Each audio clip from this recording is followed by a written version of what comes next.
Buenas noches, mi nombre es Luz Dari Navarrete, soy estudiante de la Uniminuto Zipaquirá. Me encuentro en el tercer semestre de licenciatura en Educación a la Primera Infancia. Hoy le voy a hablar de los hitos históricos.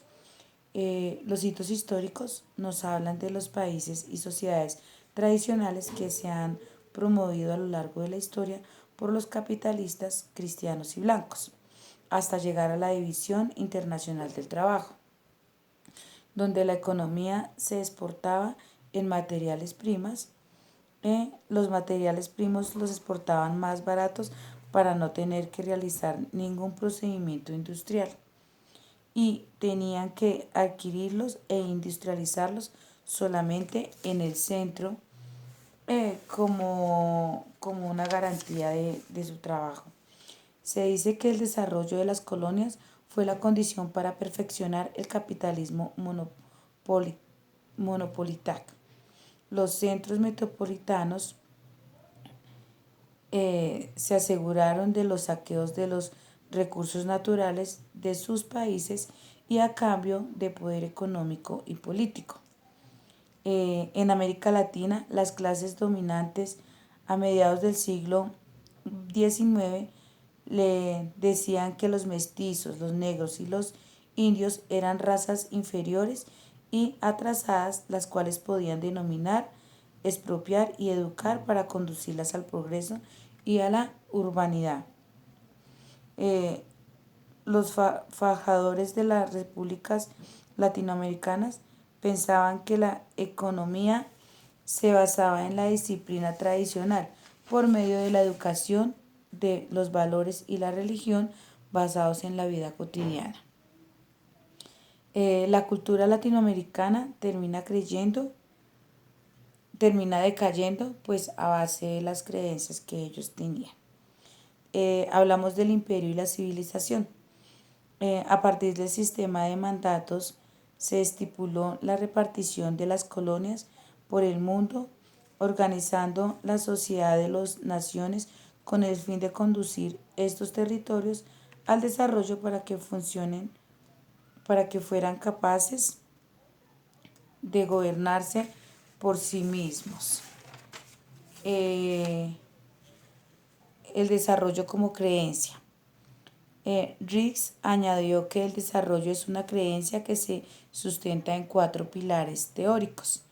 Entonces, el primer pilar es el natural. Se hace una homonología entre el desarrollo y la economía y la naturaleza. Tenemos el segundo pilar, que es continuidad y homogeneidad, que nos habla del crecimiento económico que presenta cambios solo en aspecto y no en la naturaleza o de esencia. Los imparte es que todos los países se encaminan al desarrollo.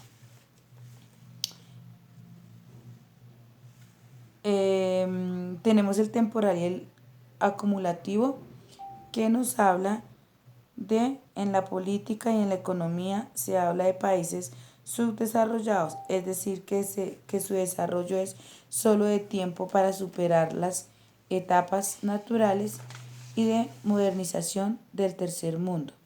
Solo resta esperar que se despegue. Luego seguimos con el fenómeno irreversible, que pese a los continuos fracasos del medio ambiente social y económico que enfrentan los países, el carácter irresistible, natural y temporal que se asignan al desarrollo naturalista y el crecimiento económico. También venimos a hablar de la consagración política del desarrollo. Esto nos dice que se trata de un sistema vinculado, además del político, de la democracia liberal, como la es el antiguo sistema de mandatos, al abrirle la puerta a nuestros mercados.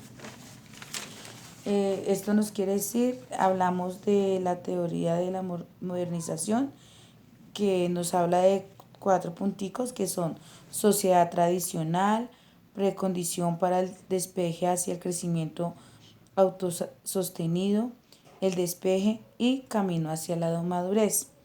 Por otro lado tenemos la etapa del alto consumo masivo, que son los mitos del mercado territorial.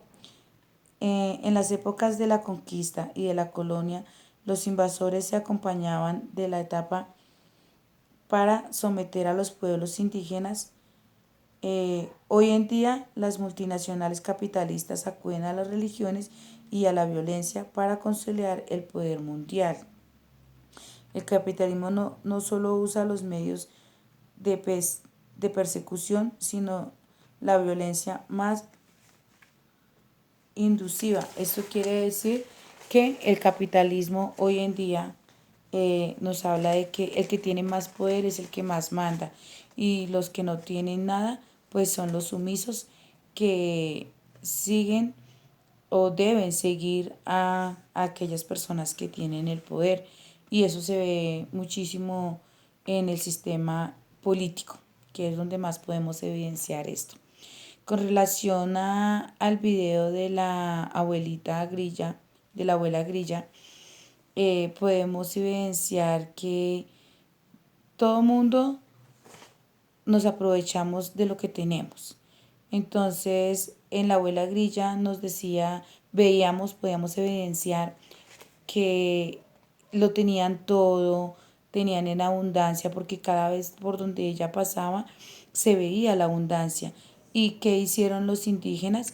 La maltrataron, la humillaron y la desecharon. Al llegar ella a la ciudad,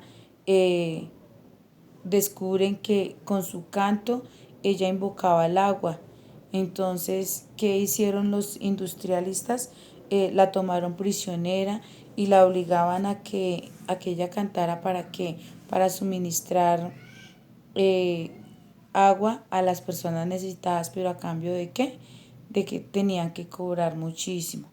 Entonces, esto nos deja de enseñanza que nosotros los que tenemos debemos aprovechar esos recursos y no aprovecharnos de los que tienen más, sino al contrario, como llegar a ser equitativos para poder de aquí a mañana llegar a una igualdad para que su desarrollo sea potencialmente igual. Muchas gracias. Este es mi trabajo según a lo que yo entendí. Muchísimas gracias.